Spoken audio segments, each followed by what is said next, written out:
Bueno, ¿cómo están? Hoy es 14 de octubre de 2022 y vamos a comentar hoy la obra Las Lloronas de Isabel Donati.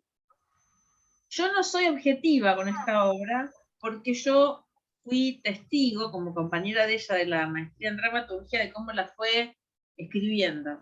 Y no solo eso, sino que también tuve el privilegio de ir a ver el ensayo general de la puesta de la obra, que se acaba de llevar a escena.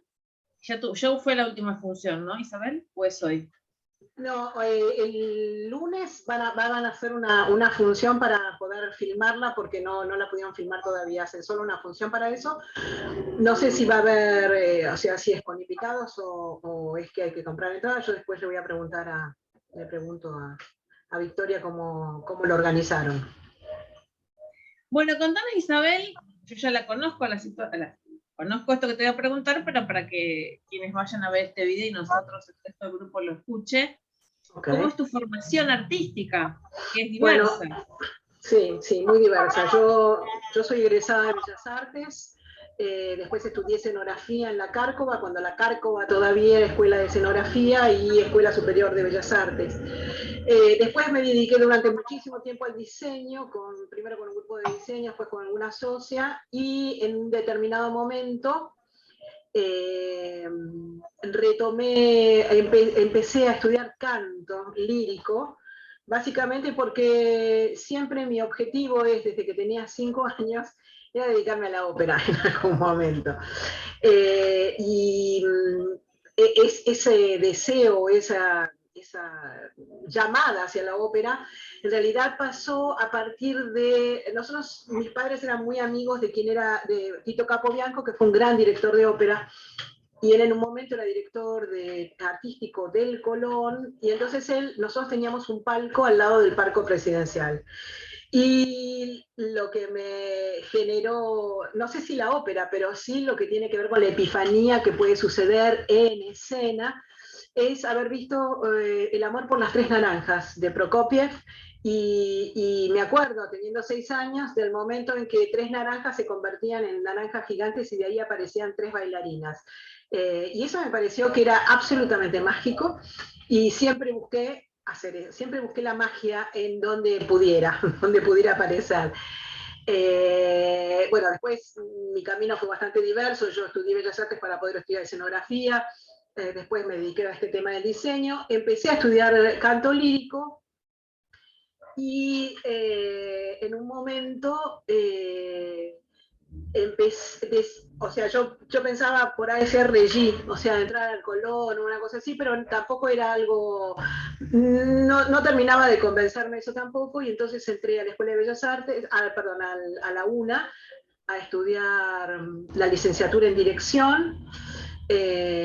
Paralelamente a eso seguía trabajando con profesores el tema de canto lírico. En algún momento transité un conservatorio 3 años, pero después lo dejé, o sea, hice nada más que la primera parte. Y entonces empecé, bueno, la Escuela de Bellas Artes, perdón, sigo con la Escuela de Bellas Artes, estoy fijada en ese momento de mi vida. Bueno, estudié la licenciatura en dirección de escena. Terminé justo antes de la pandemia, fue mi proyecto de graduación, y cuando empieza la pandemia pensé que me gustaba la idea de empezar una maestría, y ahí comencé la maestría en dramaturgia. Paralelamente a la maestría en dramaturgia, al año siguiente empecé también la maestría en ópera experimental, que acabo de terminar anteayer, así que... pero bueno, siempre mi idea con el teatro fue encontrar esa cosa que tiene que ver con la epifanía, algo que sea absolutamente mágico y que sorprenda a quien lo va a ver. Que siempre haya algo que sorprenda, lo que D'Artagnan llama el Jack in the Box, ¿viste? Que realmente existe y que uno no se lo espere, y que aparte de que no se lo espere, realmente lo transporte a otro lugar, a otro lugar. Con la obra de Las Lloronas me había contactado Victoria Farías, que es también de la UNA, una directora de la UNA, y ella tenía una idea de empezar a hacer un trabajo sobre, más que nada con los ritos de las distintas religiones. Entonces, yo le contaba a ella que había el primer año que estábamos en la escuela de la UNA, en el primer año de dirección en la UNA, hubo un trabajo que hicieron algunos compañeros, entre ellos la que después fue mi actriz fetiche, que se llama Clara Morel, y había dos mujeres, o sea, Clara y otra chica, hacían una suerte de lloronas. Era algo muy gracioso lo que hacían, pero lo que más me atrapaba era la mirada de Clara, esta que les digo que después fue mi actriz fetiche. Entonces le contaba a la directora, mirá, yo tengo esta imagen que es muy pregnante y me gustaría trabajar sobre eso. Entonces empecé, diríamos, con una idea de La Llorona. Y la otra cosa con la cual trabajé también es con un libro de Haruki Murakami que es El pájaro que da cuerda al mundo. Y en esa obra lo que tomé es la idea de entrar a un pozo, ¿no? Y una suerte de redención a partir de estar en un pozo. Y, y aparte tenía un libro troquelado que hablaba sobre la historia de una lágrima. Entonces, entre la imagen esa de las lloronas, la historia de la lágrima y la idea del pozo como sitio de redención, empecé a trabajar con esta obra. Y ahí apareció también, la obra tiene la historia de estas dos mujeres, una que hace mucho tiempo que está y otra que se ha sumado, y que tienen que llorar en cuatro servicios funerarios distintos. Entonces, la primer servicio funerario lo hice pensando en que podía ser un servicio judío, donde tiene ritos muy particulares, y aparte de eso, la obra se hizo con el cajón en el lugar, había un cajón, y que era también una idea también de la dramaturgia, es que ese cajón estuviera. Entonces, hay una parte de la obra en donde yo hago una especie de cisura y donde algunos de los integrantes de esta obra terminan contando la historia de quién está dentro de ese cajón. Y esto me parece muy importante, me parece casi lo más importante de la obra, porque quien está dentro de ese lugar, independientemente, o sea, la muerte es algo que forma parte de la vida, o sea, es algo que está dentro de nuestra, aunque Lacan diga que es un acto de fe. Entonces, yo hice una investigación sobre, por ejemplo, la vida de los inmigrantes judíos, que no fueron los más ricos, sino aquellos que vinieron como obreros. Entonces, en el partido de San Martín, en Villa Lynch, hay muchos establecimientos textiles. Y hay un club, que es el Pérez, que es un club que iban todos los chicos de la comunidad judía. Es un club de barrio, no es ninguno de los, o sea, no es ACOAG ni ninguna de esas cuestiones, sino que es realmente un club de barrio, un club en el partido de San Martín. Y sí me gustaba la idea de una historia de alguien que llegó en la época de la guerra, huyendo de la guerra con un hermano, con los padres que quedan en Polonia, y llega y tiene una vida integrada a una comunidad muy activa y con mucho, o sea, muy viva en realidad, en contraposición a lo que pasaba en ese momento en Europa. Y a mí me gustaba la idea de que hubiera una historia siempre, o sea, la idea de que hacer empatía siempre con quien está ahí, aunque, o sea, con quien en virtud está en ese lugar. Después hay un segundo, o sea, hay un segundo servicio y entre medio se van mezclando las historias de las dos mujeres, una mucho más grande y una mucho más joven, y el dueño de la funeraria. Estas dos mujeres, una está buscando encontrar un papel que que lo que hace es acreditarla como dueña de una parte de esa funeraria, que se lo había dejado el padre del dueño actual del dueño actual de la funeraria. Y en realidad ella, o sea, su vida transcurre entre su llanto permanente, su actuación del dolor, o sea, esa situación entre medio border, donde ella quiere que le den el papel, pero sabe que se lo están negando, y la competencia con alguien que viene probablemente a ocupar su lugar en algún momento. Y en esa relación entre ambas lo que quiere hacer es lograr que la más joven termine siendo que le consiga aquello que ella no puede conseguir, que ya no está en condiciones de conseguir. Entonces así se suceden los distintos servicios. Perdón, hay algo que quiero contarles, que cuando yo digo que la idea que esto tiene que ver con un pozo, como el pozo, como la redención, yo pensé la obra que era una funeraria, pero que estaba en un sótano.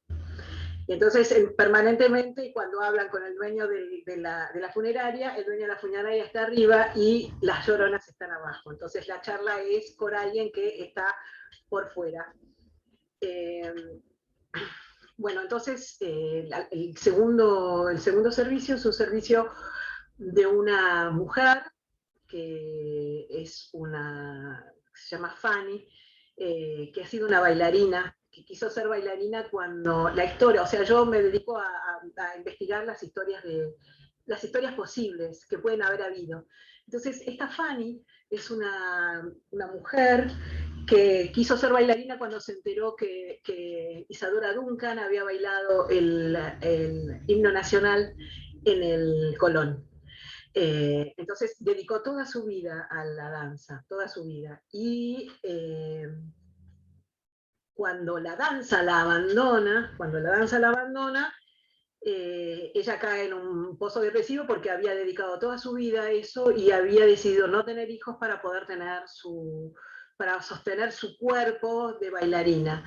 Y entonces le dijeron que fuera a la Escuela Científica Basilio para ver si él podía conseguir el espíritu de Isadora Duncan, que le devolviera como el deseo,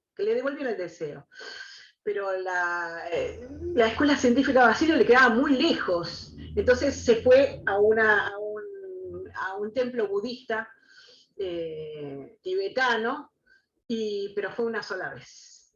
Entonces el siguiente servicio es un servicio donde aparece un lama, que el lama lo que hace es relatarle partes del libro tibetano de los muertos, y le pide a las dos mujeres que quede con ellas, que entre las dos mujeres quede solamente la más joven, ¿no? Porque es la que esté más lejos del tránsito al otro plano.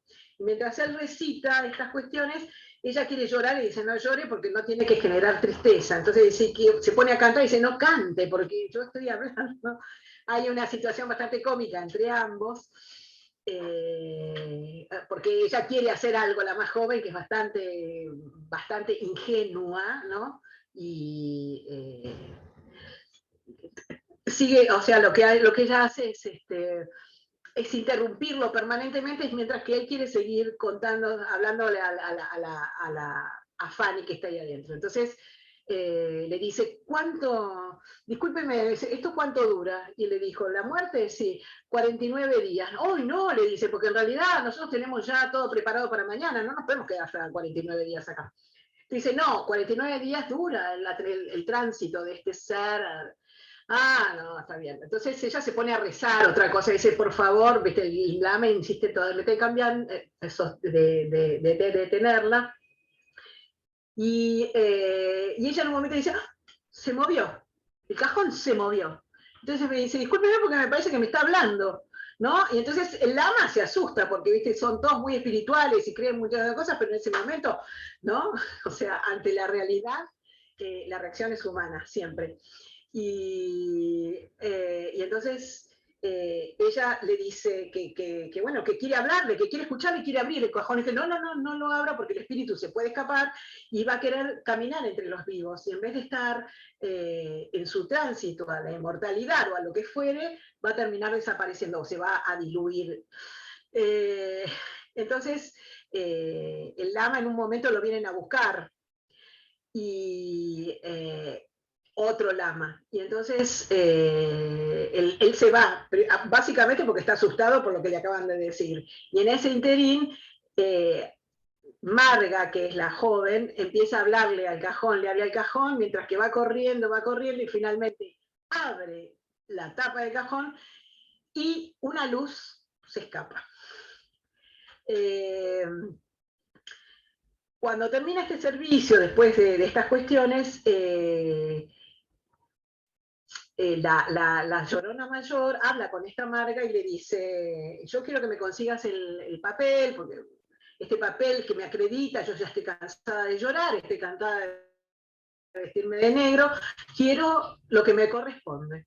Entonces le dice, pero yo no sé cómo se lo puedo conseguir. Dice, no me digas que no podés conseguir porque yo sé que vos salís con Roberto. Roberto es el dueño de la funeraria. Y sé también que la mujer se fue de viaje y vos vas a ir a cenar esta noche con él. Dice, no, pero no, a mí no me diga, a mí no me gusta salir con alguien casado. Dice, bueno, pero vos tenés un deber conmigo, porque si no yo le cuento a la mujer y no te va a quedar ni un hueso sano.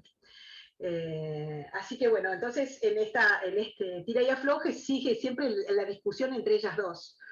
Y viene entonces, y ella quería, Marga, la más joven, quería hacer un servicio ella sola, un servicio, ¿no? Para volverse así más canchera en la forma de llorar. Entonces le dicen, bueno, el próximo es un señor que murió, que no tiene familia, entonces, y probablemente no venga nadie, entonces Marga se queda para llorar por él. Y el señor se llama Hipólito González, y entonces ella cuenta en un momento la historia de este señor Hipólito González, que era un calecitero, que era hijo de un ebanista, el padre era un andaluz, y había hecho una calecita de los caballos de Lidia, de Andalucía, de su Andalucía natal, y era una calecita extraña, pero una calecita solamente de caballos y de potrillos, que tenían dorado a la hoja y tenían partes de cuero, exactamente igual a los caballos de Lidia.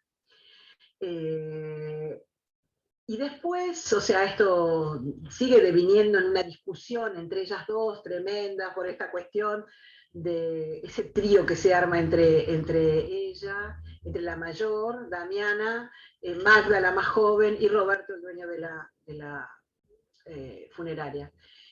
Y bueno, finalmente hay un último servicio, y en ese servicio llegan una mujer llorando, ¿no? Llorando, mientras entonces cuando llora empieza a cantar una canción, empieza a cantar, dice, ¿por qué me dejaste, mi lindo Julián? Tu nena se muere de pena y de afán.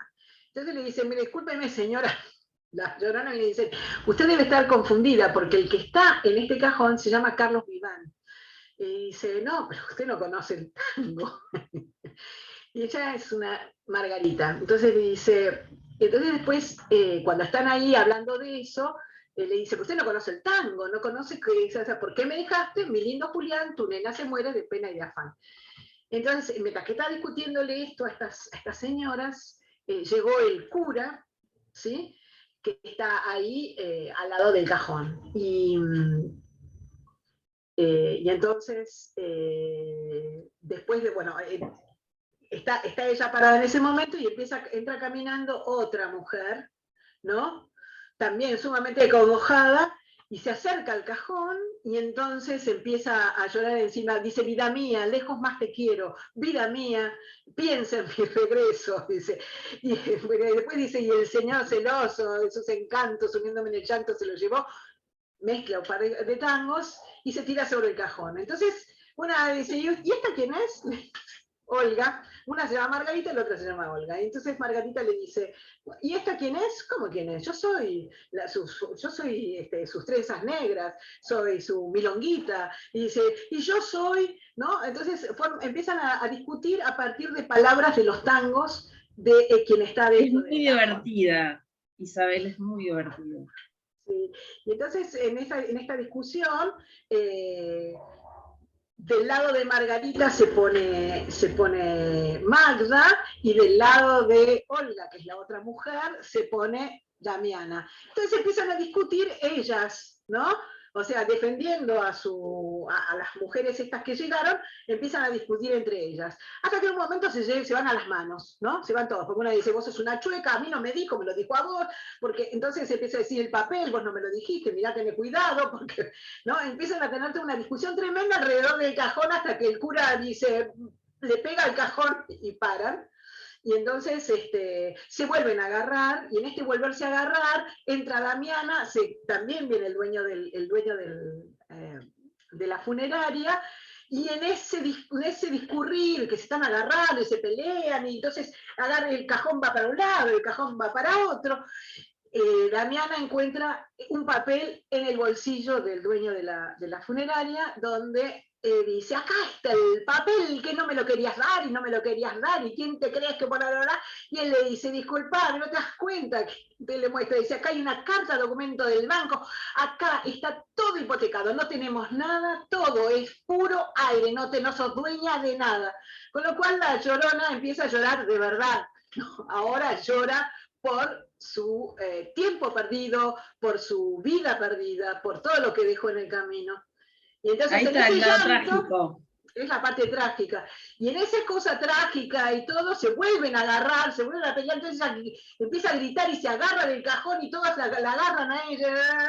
En ese interín, se cae el cajón, cae Damiana y se abre la tapa del cajón y adentro del cajón no hay nadie.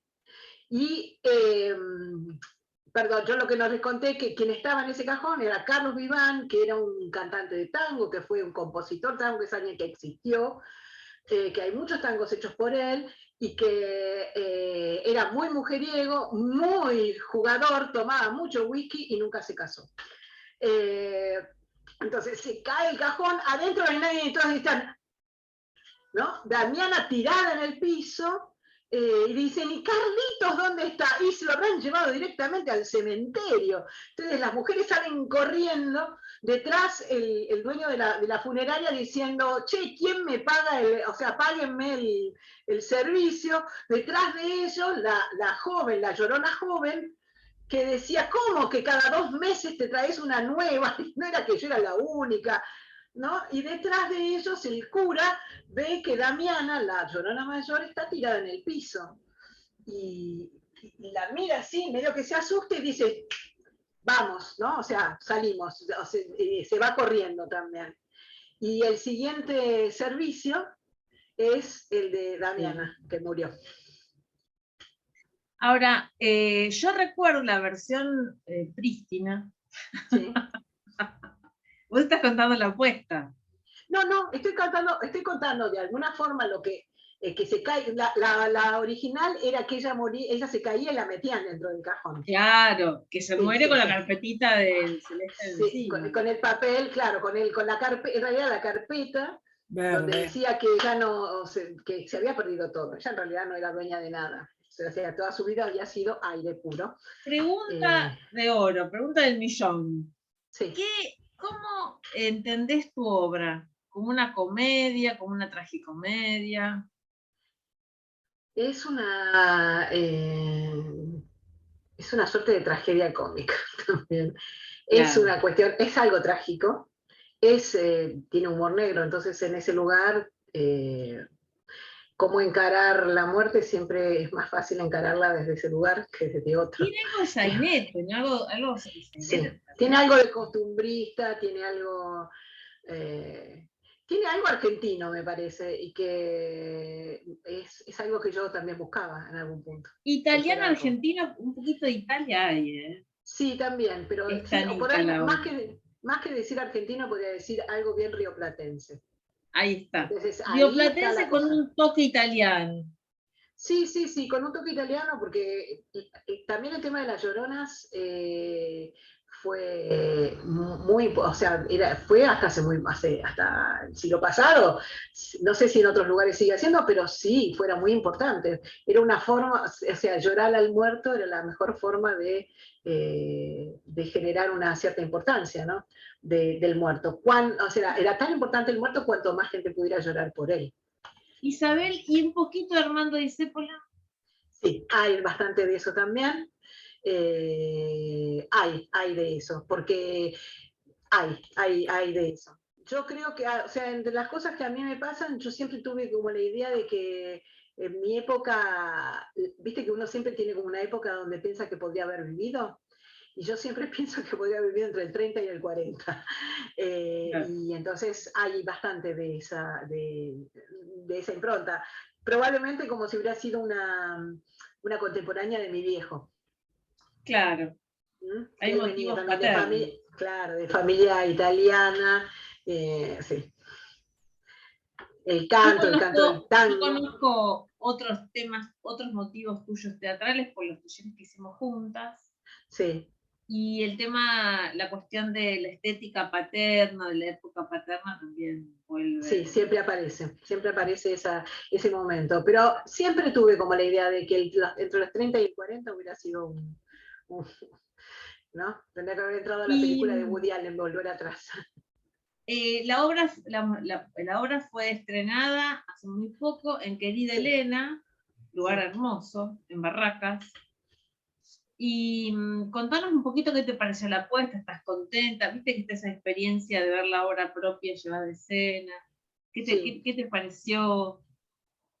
a mí lo que, o sea, en un punto también yo lo llevo, o sea, si bien para mí es una tragedia de humor negro o tragedia comedia de humor negro, quienes lo llevaron quienes lo pusieron en escena es una directora joven y los actores son relativamente jóvenes, salvo quien es la llorona Damiana. mayor, Damiana. Entonces, ellos le pusieron como otro condimento. Y yo les pedí particularmente a ellos que sostuvieran mucho la idea de la historia de cada uno de los que estaba, de cada uno de los servicios. Porque si no, es como una cáscara exterior de algo y me falta lo importante, que es quién está ahí adentro y quién es una vida que tuvo un transcurso y que tuvo un peso y que tuvo un amor y que tuvo, ¿no? Un sufrimiento o lo que fuere, pero es una vida vivida. Y eso para mí era muy importante que apareciera la empatía con quien estaba ahí. Eh, eso en algún punto se logró, pero no tanto porque realmente ellos lo llevaban más a una cuestión mucho más, eh, sí, o sea, mucho más dentro de lo cómico, no cómico, o sea, lo corrían un poco más a otro tipo de cuestiones, un poco más el estereotipo del rabino, el estereotipo del lama, ¿no? Y algunas cosas que yo conté, por ejemplo, de de los servicios, donde dice que abre el cajón y sale una luz, eso en la escena, en la puesta en escena no apareció.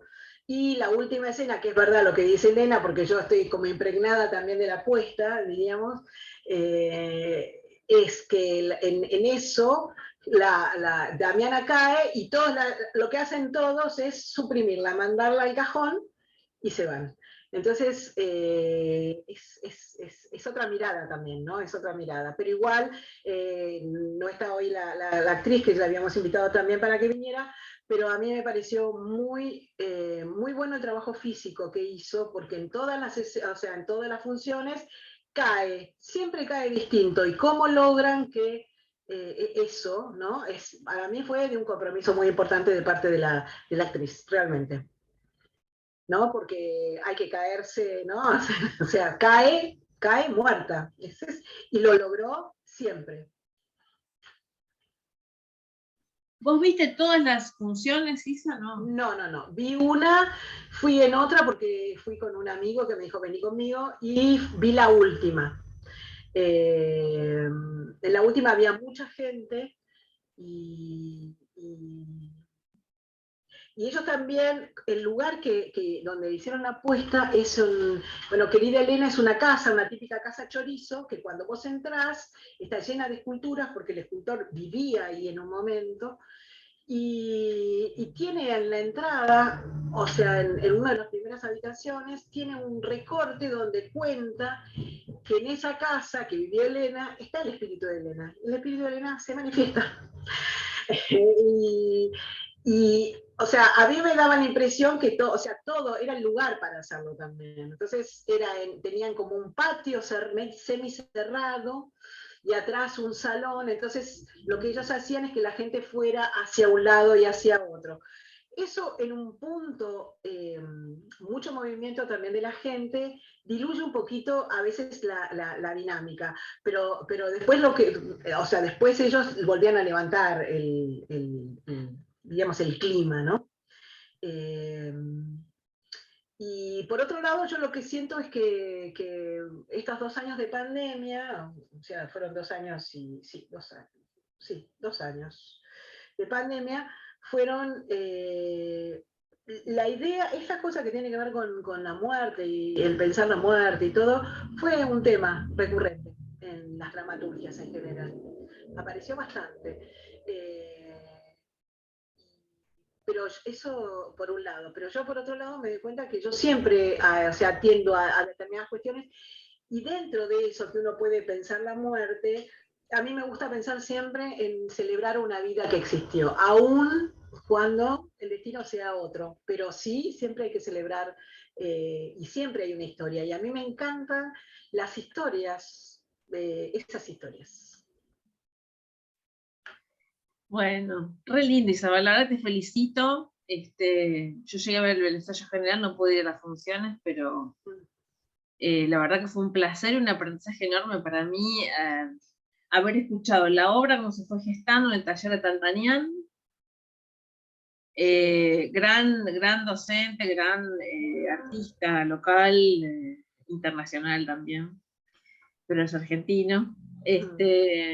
Y después ver la puesta en escena, digamos, de la escritura, del laboratorio de la escritura a la puesta en escena para después el estreno.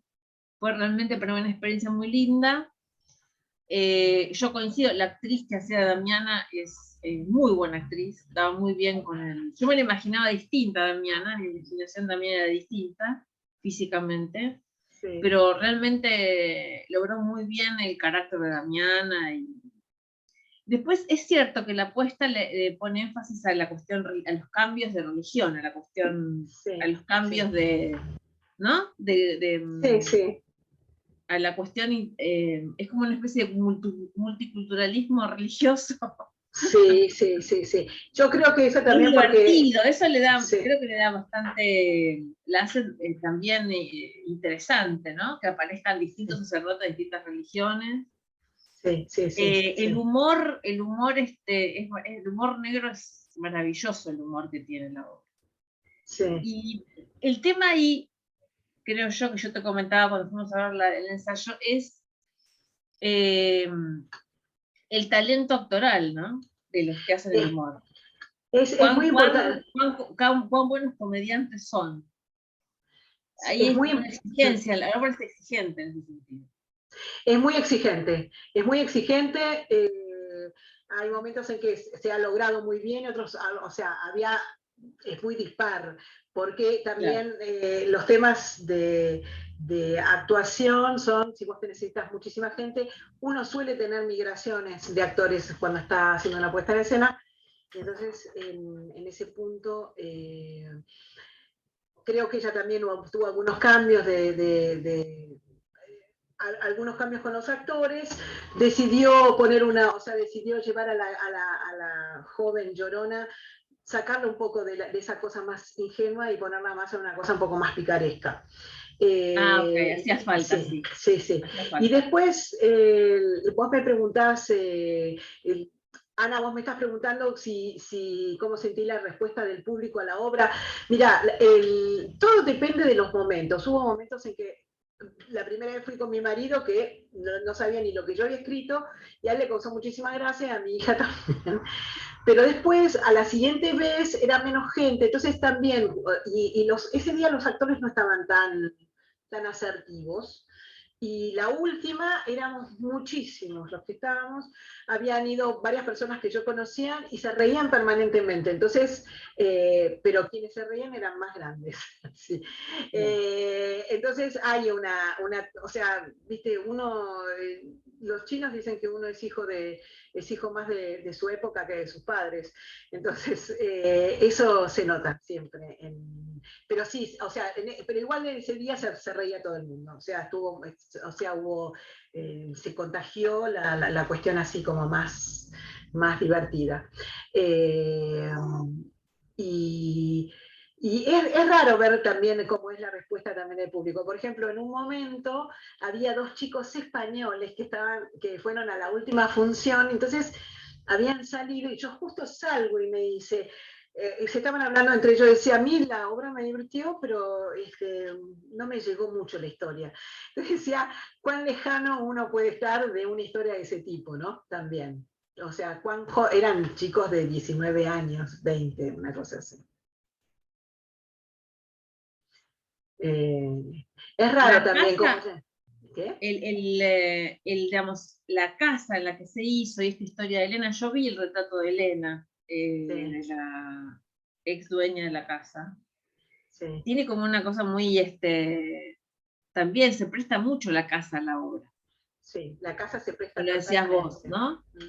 Hay toda una mística, toda una cuestión así mítica, digamos, un mito urbano, como queramos llamarlo, un Sí, relato alrededor de la casa que se presta sí, mucho a la puesta de esta obra. sí, sí, sí, sí, Y de sí, noche, sí. yo la vi al mediodía, de noche haber sido... Y de noche aparte porque los chicos, o sea, este grupo, de todas formas, insisto, sí, o sea, quien lo llevó a la práctica era gente muy joven, o sea, que ellos les gustó la obra para poder llevarla a la práctica. Eh, y, y a la noche realmente tenía lo que vos decís, había como una cuestión muy particular con la mística, pero aparte ellos ponían música, y la música que ponían era una mezcla entre un requiem y un reggaetón, entonces generaba, sí, o sea, Claro. era la mezcla de esas dos cosas, ¿no? Hay mucho Me código gustó de la época de mucho. los años 30, como decías vos. Sí, Araceli, yo te No, interrumpo. que me gustó mucho. Me tengo que ir, disculpen por hoy. Me encantó, Bueno, Isabel, me divertí, me gustó mucho. Bueno, Gracias a todos, me alegro disculpen, mucho. un beso, Chao, Araceli, chao. hasta la Chao, próxima. chao. Chao, chao. Hay un código, digamos, hay mucho código de los años 30, 40, por las canciones estas que vos usás para es como una especie de payada, ¿no? Sí. Este duelo de canciones, esta pelea con canciones es maravillosa, está llena de código de época. Sí, sí, sí. Vos sabés que Carlos Vivan, yo estudio canto lírico, ¿no? Yo soy cantante lírica y mi maestro vivía en el centro y él lo conoció a Carlos Vivan y él decía que era su tío, pero era, viste, esa cosa que había por ahí en los años también 40, por ahí, esta cosa de que por ahí él ya era un tanguero viejo y a él lo conocía y lo usaba como para, viste, los mandados, que le fuera a tal lugar a buscar algo, que le comprara cigarrillos, una cosa así. Entonces él lo llamaba su tío. Entonces siempre me contaba las historias de Carlos Vivan y me había contado cómo le gustaba el whisky, todo lo que aparecía ahí. Entonces yo fui armando, o sea, me Claro, el gustó también personaje. el personaje y traer a la vida un personaje como ese, como Carlos Vivan. Y son personajes referidos, porque no están ahí. No, no están ahí, es verdad. Están en Y ahí virtud, hay pero como no un están. tejido entre relatos, costumbrismo, relatos de época con la escena. Como Sí, los sí, sí. difuntos de cada servicio no están ahí, digamos, son personajes referidos que los construís con relatos. Exactamente, se construyen con relato, totalmente, totalmente. Así que bueno, no, la verdad es que a mí me gustó verla, en la puesta en escena me gustó, porque no lo estaba haciendo yo, entonces esto tenía como Claro. tenía como otro un cuarto, una ¿Vos has esencia. dirigido ya o no, Isabel? Sí, sí, ¿Has sí, sí, sí, dirigido? sí. Sí, sí, sí, sí, sí, sí. Sí, de hecho, lo último que dirigí antes justo de la pandemia es una obra de un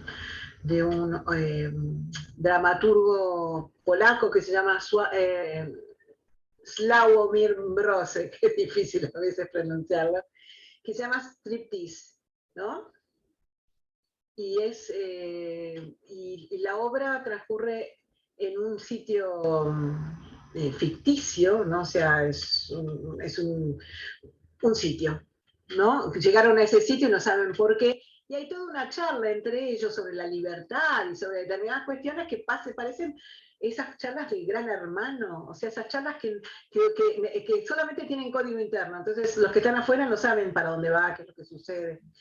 Eh, y, y entonces, bueno, esa última obra que hice también, yo siempre pongo algo que tenga que ver con el canto. Puede ser tango o puede ser ópera. Siempre tiene que estar algo. ¿Qué proyectos tenés, Lisa, en cuanto a seguir escribiendo o otra obra que vayas a llevar a escena? ¿Tenés algo Bueno, planificado? sí, ahora lo que estoy haciendo es la reescritura de Salomé de Chacra para ópera. Ah, cierto. Porque Cartoon me permitió que lo hiciera. Yo ya estuve probé por lo menos una escena, y hay 2 escenas más que probamos el miércoles, que era la última clase que tenía con Tantanian en ópera experimental. Y estoy componiendo con unas músicas chicas que están, una en San Miguel de Tucumán, y la otra está en Paraná. Yo creo que vamos a tener que agregar algún compositor más. Una es directora de orquesta y violista, y la otra es directora de coro. Y bueno, la idea es pensamos primero esa obra, pensaba hacerla, la tuve que reescribir con las mismas palabras de Cartoon, pero la reescribí para generar que la parte escrita tuviera una métrica de poesía, una métrica poética, para permitir una cosa rítmica que habilitara a quienes van a componer la música para eso.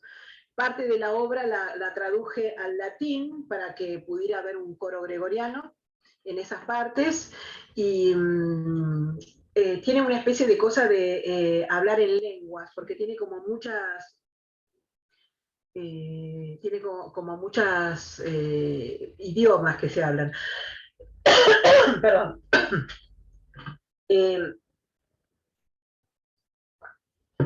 Hay una parte que está en francés, otra parte que está en inglés, hay una referencia al griego, y hay muchas partes que están en latín. También vuelve a ser la obra de Cartoon, es una obra que habla sobre el mito de Salomé, que tiene muy pocas referencias en la Biblia. En la Biblia es muy pequeña la parte donde hablan, y en realidad Salomé debe haber sido una niña de 12 años, una cosa así, que por ahí bailó para el tío, ¿no? Como podría haber sido en cualquier reunión familiar o lo que fuere, y San Agustín la convierte en una especie de comehombres, de una seductora, de una mujer fría, y Cartoon sostiene esa posición, la llama en algún momento, a Salomé se llama a sí misma hembra mamboretá, o sea, que es alguien que se come o sea, una hembra que se come al macho. Así que bueno, es toda una cuestión, tiene una cosa así, habla del principio que son fantasmas, y todas las noches esta historia se vuelve a repetir, ¿no? Es una historia que se repite todas las veces, ¿no? Se repite todas las noches. Cartoon dice que es para los perros cimarrones que están alrededor, para eso se hace nada más. Así que bueno, entre las cosas que pensamos para esa obra es la escenografía, es uno de los mataderos de Salamone, que están en la provincia de Buenos Aires. ¿Ustedes conocen la obra de Salamone? Bueno, sí, el matadero de Azul, que está bastante derruido, ese va a ser la escenografía principal. Así que bueno. Qué lindo. Y re exigente, Isa, escribir en verso, traducir al latín, me parece que es todo un trabajo Sí, sí, sí. Tengo que hablarlo después con Cartoon. Tenemos varias cosas compuestas hasta ahora musicalmente y tenemos que ver las partes que van a ser cantadas. Lo que va a ser, porque la ópera experimental, como todo lo que es experimental, está en ese límite, es hasta dónde uno lleva el límite de lo que tenía como teatral y lo llevo hacia la ópera. En qué lugar esto pasa a ser también una ópera. Ha habido unos trabajos así como muy particulares en general todos. Hay algunos que, por ejemplo, ni siquiera había canto, sino que eran objetos que se rompían y con micrófonos piezoeléctricos dentro, que lo que hacían era reproducir los sonidos de eso que estaba ahí adentro, pero que por ahí, no sé, quienes lo hacían eran 3 hombres de 3 energías muy distintas, pero lo que era inmanente en eso era justamente la energía masculina de los que estaban ahí. Y esa energía para mí era casi como cuando uno habla, como que uno habla de una dramaturgia del actor.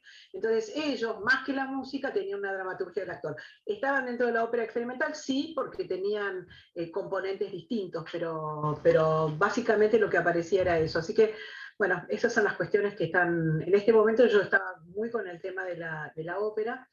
Y bueno, la idea es poder ponerla en escena.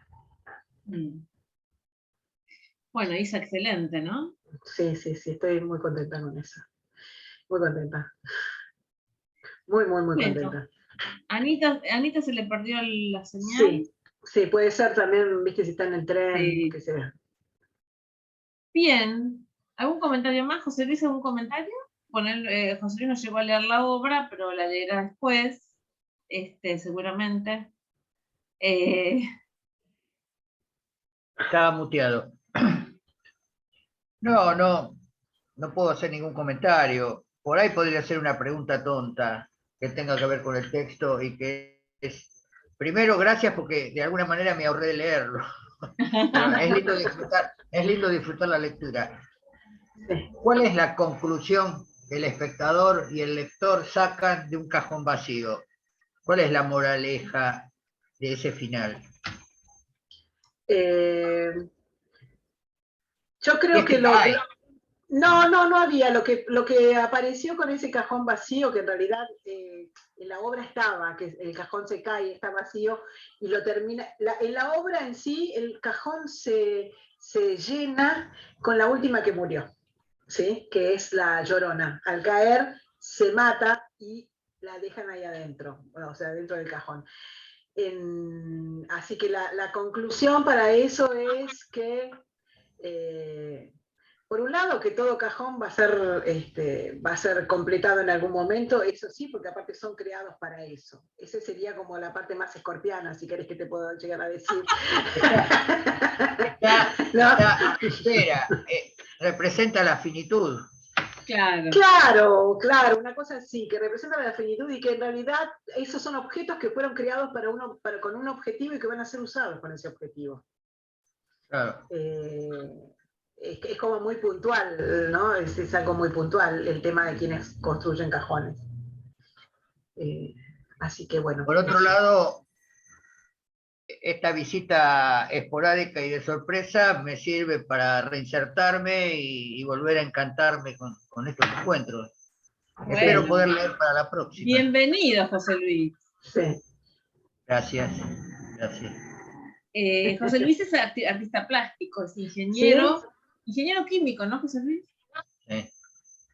Es ingeniero químico y artista plástico. Bien. Y yo también. Y actor. Ex, bueno. No, actor, si una vez uno voy a ser ex para siempre. Por ahí puedo volver, no sé. Claro, en cualquier momento. Intenté a fin de año, que les había contado, pero fracasé. Los directores tienen el derecho, los directores tienen el derecho de hacer esto. Oh. Es verdad, es un poco cruel también la relación actor-director en algún punto. Está bien, pero lo entiendo. Yo hace 20 años que no hago teatro, así que... Claro. Sí, te diría que casi, ¿eh? Cuando dijiste eso, Isa, me acordé de Kinski. ¿De quién? Sí. De Kinski, sí. De Herzog y Kinski. La crueldad y la relación entre el director y el actor. Esa sí que era una relación cruel, terriblemente cruel. Yo me acuerdo Así que es. decía que Werner Herzog decía durante muchísimo El de tiempo. Fitzcarraldo. Claro. Sí, pero él decía que Aguirre. Leila Edson, sí. Pero ellos lo que hicieron fue, durante mucho tiempo, decía que Werner Herzog decía que andaba con una caja de fósforos en el bolsillo para prenderle fuego a la casa de Klaus Kinski. Así había terminado con una caja de fósforos, aparte. Sí. Iba subrepticiamente a la casa, ¿no? Miraba por las ventanas y siempre estaba al borde de prenderle fuego a la casa. Y eso que era el actor fetiche, porque si no... Claro. Sí, pero se llevaba... Pobre Kinski. En el making of de Fitzcarraldo, ¿no? Que lo daban en un momento por Europa y lo vimos 1000 veces y era bastante largo. Cuando está con los antropófagos, con los caníbales. Claro, aparte como ellos suben al barco y le gritan a Kinski, le hablan así fuerte, en el dialecto de ellos, y Kinski decían que era un tipo que gritaba mucho y a ellos les caía muy mal eso, pero muy mal, porque la gente en el Amazonas o en esos lugares es muy suave, no está gritando y tiene una forma muy suave de relacionarse. Y entonces le decían a Herzog que cuando terminaba la película, si querían, lo mataban a Kinski. Nos iban a tirar una cerbatana con jurares. Bueno, había la escena en que está Kinski rodeado de ellos. Sí. Kinski no sabe que ellos planean eso. Exactamente, Kinski no sabe que está planeando eso. Es re cruel de parte de Herzog haber filmado esa escena con ese clima.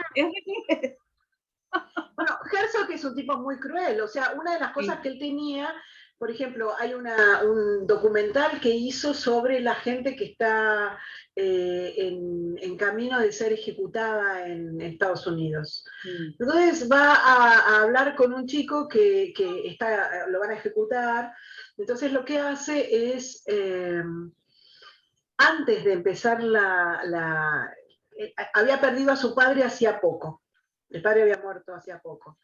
Entonces, lo primero que hace para generar algo, para quebrarlo, lo primero que le dice, antes de empezar, vamos a empezar el documento, pero antes que nada, quiero darte mi pésame por la reciente muerte de tu padre. O sea, lo quiebra primero y después hace el documental. Es muy malo Herzog en ese sentido. Él considera que uno tiene que llegar de la forma que sea y a veces tiene formas bastante duras. Como pasar un barco por una montaña. Como pasar un barco por una montaña y que se mueran algunos abajo. Bueno. Isa, te agradezco muchísimo que hayas aceptado la invitación. No, por favor, Para encantó. Mí es un gusto enorme, porque ya te lo dije 50 millones de veces. Sí. Es para mí, hablar de esto, para mí sigo aprendiendo. Así que me encantó, es una obra que me encanta. Me he reído mucho, es muy divertida. Feliz día de la psicóloga atrasado. Ay, gracias. Feliz día. Muchas gracias. ¿Cómo fue el seminario? El de dramaturgia. Con Rodrigo. ¿Cuál? ¿Con Rodrigo? Re lindo. El año que viene vamos a hacer 2 meses obras de Griselda Gambaro. Pero ¿ya hicieron algo con Rodrigo? Sí. ¿Cómo fue? Un curso de 4 clases que fue bárbaro. Y porque fue bárbaro, el año que viene, embalamos y hacemos Gambaro. Después de la primera clase que dictamos juntos, porque llevó un tiempo de preparación de contenido, yo fui a la Biblioteca Nacional, fui a buscar la carta de Alfonsina Storni en defensa de su obra. Bueno, trabajamos un montón. Después de la primera clase, dimos las otras 3, pero ya después de la primera teníamos pensado dar Gambaro el año que viene. Perdóname. Ya que hablamos de mi frustrada carrera actoral, debo decir que allá por los años 2002 más o menos, con este director de Córdoba, que es con el que Rodrigo me conectó porque formaba parte sí. ¿te acordás? Formaba parte Sí. de ese grupo teatral en la época de la dictadura, que se Sí. llamaba Libre Teatro Libre. Ajá. Con Lindor Brezán Ujú. hicimos esta obra, Acuerdo para cambiar de casa, de Griselda Gambaro. Sí. Y me tocó hacer el papel principal. Muchas veces la pusimos en diferentes lugares, en centro cultural, en teatros. Y vos sabés que todas las veces que yo buscaba Griselda Gambaro y buscaba esa obra, no aparecía por ningún lado. La conocemos Lindor y yo nada más. Te dejo como deber a vos que me digas si esa obra es conocida, si está en el proyecto del año que viene, es como una incógnita. ¿La conocés vos? No leí la obra todavía, pero la he leído en la lista de obras de Gambaro. ¿Pero conocés? No leí la obra. ¿Eh? Todavía no leí la obra. ¿Pero sabés que existe esa obra? Sí. Ah, aparece en el listado de obras de Griselda Gambaro. Sí. Porque yo no la vi en ningún lado. Mira, es más, ahora mismo, si me esperan 2 minutos, entro en la PC, me fijo en un mapa que hice de la obra de Gambaro. Hice como una especie de, a ver, acá está, mapa de la obra de Gambaro. ¿Dónde está? ¿Dónde está? Acá está, línea de tiempo, a ver si está. Yo puse todas las obras que encontré. No, acá no está. Me daba la impresión que la habían borrado del mapa, por no ser tan importante. No, lo que pasa es que ella ha sido muy prolífica. Muy prolífica, muy prolífica. Muy prolífica. Sí, tiene cualquier cantidad de obras. Es de la última, a ver, de la última clase que dimos. Tiene que estar acá, el de 26. El 26. Clase 4. A ver. Clase 4.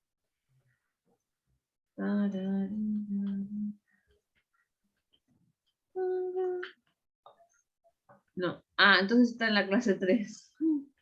Perdón, a ver.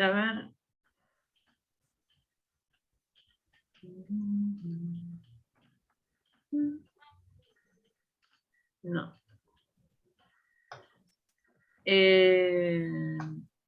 Yo hice como una especie de mapita de toda la obra, mapa del Teatro Gambaro, acá está.